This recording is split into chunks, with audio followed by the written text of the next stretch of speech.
Bonjour à tous, j'espère que vous allez bien. Aujourd'hui, on se retrouve pour une vidéo d'actualité parce que c'est un événement un peu historique qui se passe aujourd'hui en France, enfin hier surtout. C'est que Marine Le Pen a été condamnée et a été rendue inéligible à la campagne présidentielle de 2027. Donc c'est un séisme énorme pour une personnalité très très supportée par une grande partie des Français, qu'on le veuille ou non. Cette décision renverse en fait le jeu politique, va redéfinir des stratégies. En tout cas, c'est un bouleversement, que ce soit pour les Français ou les politiciens, qu'ils soient dans le système, les opposants, les macronistes, tout ce que vous voulez. Parce que Le Pen et l'extrême droite, c'était réellement un outil de création de discours politiques. Si vous analysez bien, la politique en France, en tout cas quand il s'agissait de débats, quand il s'agissait d'élections législatives ou présidentielles, se faisait autour du FN, autour de Marine Le Pen, et chacun essayait de construire un discours qui contrait celui de Le Pen pour pouvoir être élu. Et maintenant qu'il n'y a plus cet outil-là, on va voir comment les gens vont se débrouiller. Mais aujourd'hui, on va analyser voilà, très rapidement l'interview parce que c'était vraiment catastrophique. C'était un naufrage. En fait, elle a fait tout ce qu'il ne fallait pas faire. On va regarder ça ensemble. Pour rappeler un peu les faits, c'est une affaire d'assistant parlementaire, c'est-à-dire que l'Union européenne, en fait, pour chaque parti, chaque député, va allouer des moyens pour qu'ils puissent avoir des assistants. Il y a déjà beaucoup de travail pour certaines personnes au niveau de l'Europe, donc c'est un pot commun où les États cotisent et on leur dit bon bah avec ça vous pouvez financer un assistant qui peut vous aider. Et le problème est que Marine Le Pen, comme d'autres partis en fait finalement, ont utilisé ces assistants-là pour d'autres choses. Et ça, apparemment, dans le règlement intérieur de l'Union européenne, c'est complètement interdit. Donc, l'Europe a demandé à la justice française d'enquêter pour régler cette affaire. Il y a déjà eu des cas similaires de condamnation.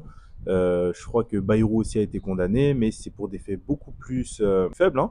Je crois qu'on parle de 300 000 euros, alors que Le Pen, c'est 2 jusqu'à 7 millions d'euros. J'ai pas trop compris pourquoi les chiffres ont changé comme ça, mais c'est des sommes énormes. Et la différence aussi avec les autres condamnés, qui eux aussi ont eu des peines d'inéligibilité, c'est que Le Pen a textuellement donné les ordres. Ça, c'est déjà une grosse erreur.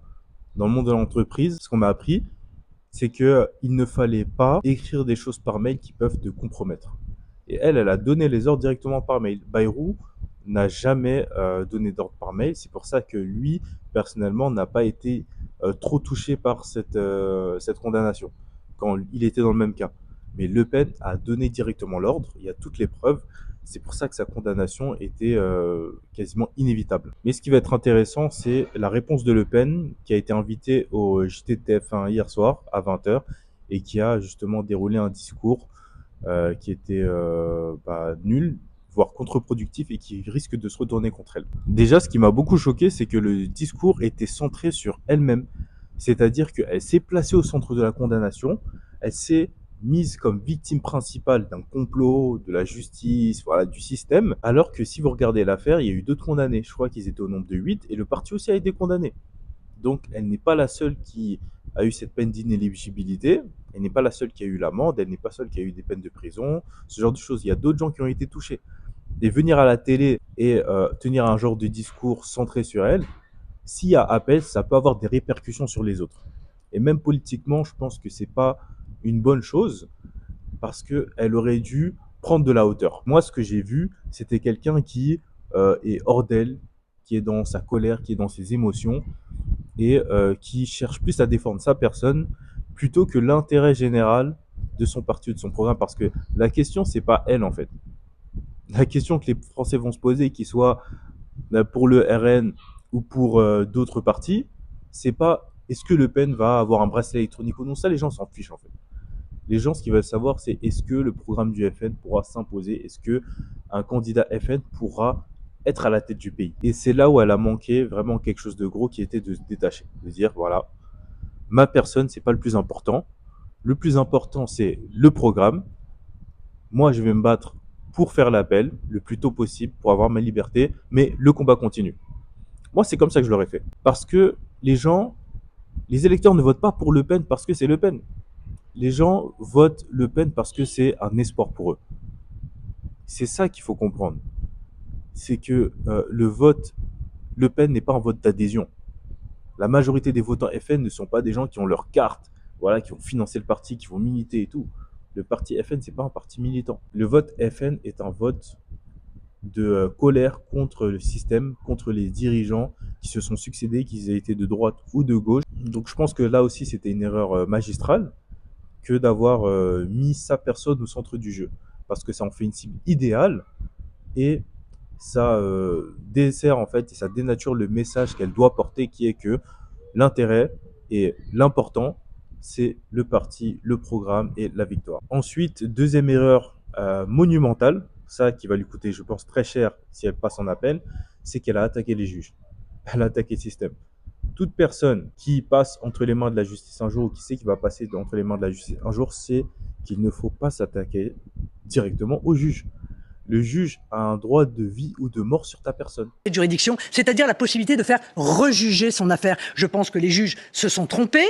Je pense même qu'ils ont, encore une fois, fait fi en réalité de toutes les explications qui ont pu être données, car dès les premières heures, je vais vous dire, de ce procès, j'avais compris que nous serions jugés de manière particulièrement partiale. Je ne pensais pas que les magistrats iraient à ce point à l'encontre de notre processus démocratique et s'ingéreraient ainsi dans le choix des Français. S'attaquer au juge, c'est lui donner des armes supplémentaires pour pouvoir te descendre. Et ça aussi, je comprends pas pourquoi elle l'a fait, parce que ça va pas lui servir en fait. À moins que son idée, c'est de s'appuyer sur une colère populaire, de provoquer des manifestations monstrueuses pour avoir justement une grâce ou pour forcer la main au juge. Parce que si tu comptes aller en appel, si tu comptes baser encore ta confiance sur le système judiciaire, tu peux pas venir et dire que le système est truqué, le système est utilisé contre moi et les juges sont impartiaux. Et ça, c'est quelque chose qui va la desservir et potentiellement desservir aussi les personnes avec qui elle a été jugée. Et le troisième point important, la troisième faute, ça a été d'écarter Bardella. Le meilleur candidat pour défendre vos idées en 2027. Jordan Bardella est un atout formidable pour le mouvement et je le dis depuis longtemps. J'espère que nous n'avons pas à user de cet atout plutôt qu'il n'est nécessaire. Là, vraiment, c'était du sabotage complet. Et ça montre bien que ce qui importe pour Le Pen, c'est pas le programme, c'est pas le parti, c'est sa personne. Parce que le journaliste lui a demandé oui, mais bon, comme vous pouvez plus vous présenter, est-ce que vous avez une roue de secours? Monsieur Bardella peut être un candidat potentiel. Elle a dit non. Bardella n'est pas assez mûr. C'est un atout formidable, mais c'est pas un atout qu'on doit utiliser maintenant. Mais maintenant, c'est dans 2 ans déjà. Et je me suis dit, mais là, c'est vraiment le plus grand des sabotages. Parce que de une, c'est pas très cool en faire Bardella, même si, bon, moi, je suis pas pour ces gars-là. Hein. Mais déjà, comme c'est ton second, c'est censé être ta relève, t'es pas censé le mettre de côté comme ça devant tout le monde. Ça, c'est des choses qui devaient être discutées, qui doivent être discutées en interne avant de venir en parler sur les plateaux télé, parce que Marine Le Pen n'est pas seule aux commandes du parti. Les autres vont avoir aussi leur avis. Et c'est ce qui va arriver. Je vous assure que les prochains jours, tout le monde va être en colère, mais à l'intérieur du parti FN, il y aura des débats, il y aura des discussions, il y aura sûrement des retournements de veste, sûrement des défections, parce que le sujet va être de savoir si Marine Le Pen peut toujours être la candidate. Et beaucoup de gens qui sont dans le parti pour le programme, qui sont dans le parti pour le changement, vont contester la légitimité de Marine Le Pen en tant que candidate et en tant que membre important du parti. Et ça, c'est quelque chose qui va surprendre beaucoup de gens, je pense. En mettant Bardella de côté comme ça, c'est l'avenir du parti qu'elle sacrifie. Si Bardella doit être la roue de secours, il est la roue de secours.